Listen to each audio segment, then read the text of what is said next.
passar agora a palavra ao presidente da Associação dos Praças, Policiais e Bombeiros Militares de Minas Gerais, ASPRA, subtenente Éder Martins de Oliveira.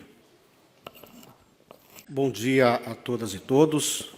Cumprimentar especialmente o excelentíssimo senhor presidente desta Casa, deputado Agostinho Patrus, nosso deputado federal subtenente Gonzaga, nossa deputada delegada Sheila e o nosso deputado Sargento Rodrigues.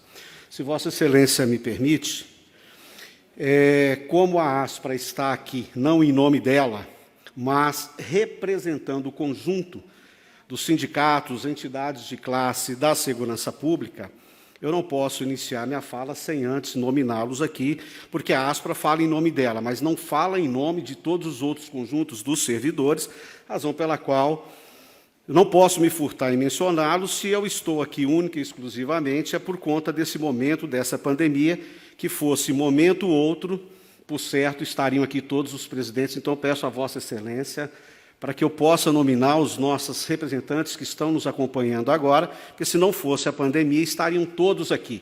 Então, a ADEPOL, doutor Mário Correia Santos, está aqui a doutora Camille, nos representando também presencialmente.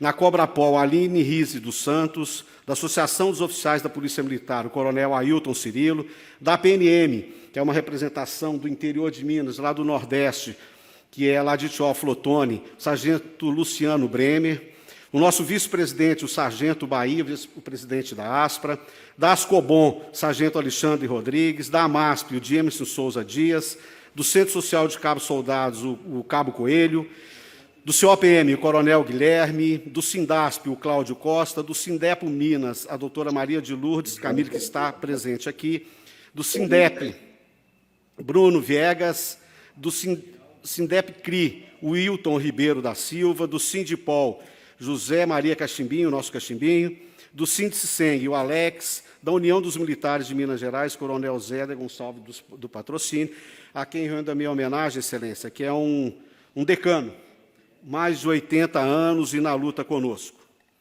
Bom, inicialmente, eu aprendi algumas coisas nessa luta e nesse movimento de classe nossa. Quando nós somos chamados a um debate e quando nós apresentamos como solução o sim ou não, nós corremos o risco de perder ou ganhar a partir desse binômio, sim ou não. Por que eu digo isso? Porque esta PEC não resta situação outra, senhor presidente, a não ser um não a ela. Então, não tem diálogo com ela. Então, sabemos do risco que corremos quando nós temos apenas o sim ou não.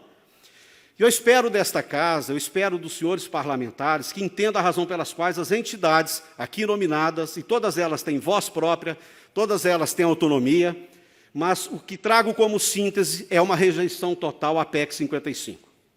E uma razão muito simples. O processo democrático brasileiro, que já está consolidado, ele traz dois fundamentos precípuos, que é a democracia participativa e a democracia representativa. A democracia representativa é exercida por Vossas Excelências, os deputados, os senadores, os vereadores, aos quais nós, enquanto indivíduos, enquanto cidadãos, nomeamos a Vossas Excelências o poder de decidir as questões que são referentes, seja ao Estado, seja à sociedade como um todo. Mas estão nos tirando o direito da participação, da democracia participativa. Esta em que nos é imbuído os representantes legítimos do sindicato das associações. Trazer esse debate, um debate denso, que fere de morte os direitos e garantias dos servidores, do conjunto de servidores, e aí não e tão somente dos profissionais de segurança pública, é um aviltamento. Como nós iremos participar de uma audiência pública, e Vossa Excelência, como representante de um poder, sabe muito bem que o calor no parlamento é típico do parlamento. Por isso é o parlamento, o parlar, o dialogar, o debater. E quando trazemos a esta Casa, por meio de um processo que não é culpa desta Casa, mas sim de uma pandemia que não tem controle e não tem prazo para terminar, ele está tirando o direito da representação do debate. Inúmeros são e foram as matérias em que os servidores conseguiram êxito E perderam também, mas houve o debate, senhor presidente. Houve o debate. Mais recentemente, nós tivemos aqui um embate com a questão da recomposição das perdas inflacionárias da segurança pública. Não sabíamos se seríamos vencedores, se seríamos derrotados, mas houve o debate. Na Comissão Física e Financeira Orçamentária, houve um emendamento, houve o debate, Excelência. Em seguida, o governador veta o projeto de lei e retorna para essa casa. Não houve a participação dos interessados nesse debate. E aí, por óbvio, não sou parlamentar, mas algumas leituras mínimas nós conseguimos fazer. Nós perdemos aquele veto, não nesta casa, perdemos para o regimento, porque o regimento previa 39 votos para que pudéssemos ser vencedores. Nós tivemos 35, o governo 32. Isso manda um recado claro para o governo, a nosso juízo. Por óbvio, como não parlamentar que sou, também devo entender que posso estar fazendo uma leitura equivocada do ambiente desta casa. Mas quando o Estado foi pensado, lá para Montesquieu, a tripartição do poder, o check and balance, o que nós cobramos de Vossa Excelência é que faça esse equilíbrio. Que esta casa, a partir de Vossa Excelência, das deputadas, está aqui a deputada Sheila, o deputado Sargento Rodrigues, o deputado Eligrillo, que aqui não está, o coronel Sandro, que não está, estou dizendo aqui aqueles mais ligados e afetos à área da segurança pública, não desconsiderando todos os demais. Não está aqui também o deputado Bruno Engler, por mais que ele não seja ligado à nossa área, também é da área de educação, e todos os outros senhores e senhoras deputadas. Nós não teremos dificuldade em debater essa matéria, mas que ela ocorra no momento oportuno que nós possamos estar a frequentar a esta casa, nas audiências públicas, nos debates mais acalorados que sejam. Divergir no campo das ideias não nos é problema. O que é problema é ser entubado. O que é problema é ser colocado na mordaça. O que é problema é ser colocado com a cabeça na guilhotina. E aí, Excelência, não em razão de vossa pessoa, muito pelo contrário, não em razão do parlamento, mas nós temos dito que não serão os melhores discursos capazes de retirar desse projeto de debate. Será, sim, a pior crise que a segurança pública será capaz de provocar nesse Estado. Porque não nos resta outra coisa. Como eu disse a Vossa Excelência logo no início, quando nos deixam na condição do sim ou não, é risco. E nós não temos outro caminho. Nós não podemos concordar em emendar um projeto que nós não fomos chamados a discutir. E aí, com todo respeito ao governador Zema, que ele foi eleito, ele é legítimo para representar o cidadão mineiro, mas ele foi covarde conosco. E aí nos causa espécie, porque não dá para confiar na palavra de um governador que coloca a sua equipe de governo para negociar com as forças de segurança pública a recomposição das perdas inflacionárias e depois ele mesmo veta esse projeto que ele autorizou. Então não é digno de confiança um governador que trata-nos desta forma. Tivesse, em razão da pandemia, olha, ele já tinha perspectiva, já tinha dimensão, janeiro começou isso, final do ano começou assim, e o pior, Excelência, não chamou as entidades com as quais ele negociou. Ele não negociou conosco, ele negociou a recomposição das perdas inflacionárias, esperávamos pela sanção, foi no apagar das luzes na data limite e ele vetou. E, além de vetar, não derrubou o veto. E aí, com todo respeito ao conjunto dos servidores da educação, ele poderia ter mantido o veto da educação e poderia ter salvo o veto da segurança pública. Então, ou seja, o projeto foi emendado dentro disso que nós dissemos, ou seja, dentro da questão que ela é peculiar desta casa.